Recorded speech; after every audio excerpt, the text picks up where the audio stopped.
although we're a very small community, a number of our parishioners have family and friends in Ukraine.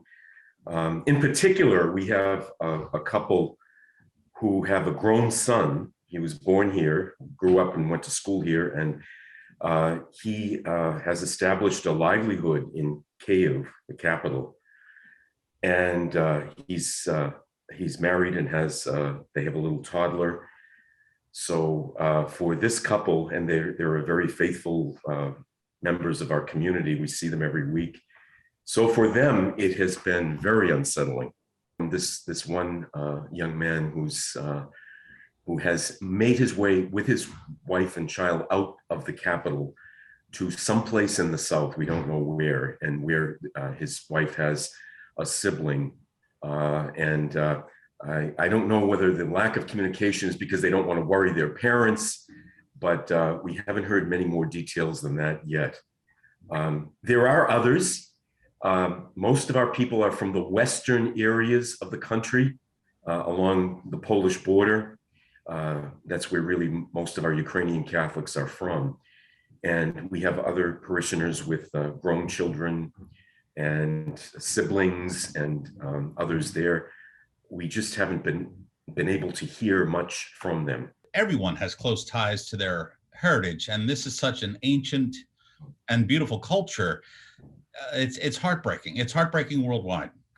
Well, that's the thing. We know that right before the attack, Vladimir Putin gave a speech that all the world heard when he basically, in 3 sentences, rewrote the history of Ukraine by saying it never was really a country and it was always considered part of Russia. I'm paraphrasing, but none of that is true. It's been a nation. It's for centuries. It has a very beautiful culture, its own language, its own poetry, literature, music.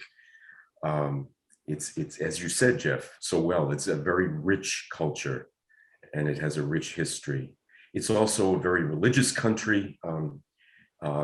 Christianity is deeply, deeply rooted in the Ukrainian people. This is a tenacious people who have been under attack by many enemies for many years, and they have always risen to the occasion to fight for their own land. And when I say land, I mean land is a very important part of this country, as you know. It's considered the breadbasket of Europe.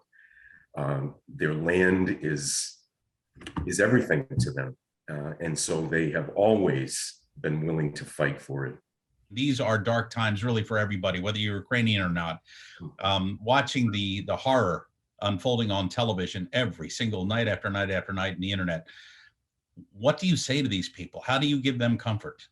Well, I think we're called to be the hands and the heart of God for people, and just, I think I've always approached it just by being present to people and listening to them and letting them know that I'm listening with my whole heart, and that, prayer is a very human, it's in some ways, prayer is the most human thing we can do, to acknowledge our Creator who loves us and looks over us. And so we just try to go on giving that example that God is there for us, and we try to model that for people as best we can.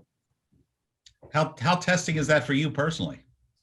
Well, I guess it's what we do. It's what we've been called to do, and it's what we've tried to do for most of our adult life. And we're not in it alone. To be sure, at this time, other communities have come forward to let us know that we've all been under attack. And so we are all with the Ukrainians. It's been heartwarming.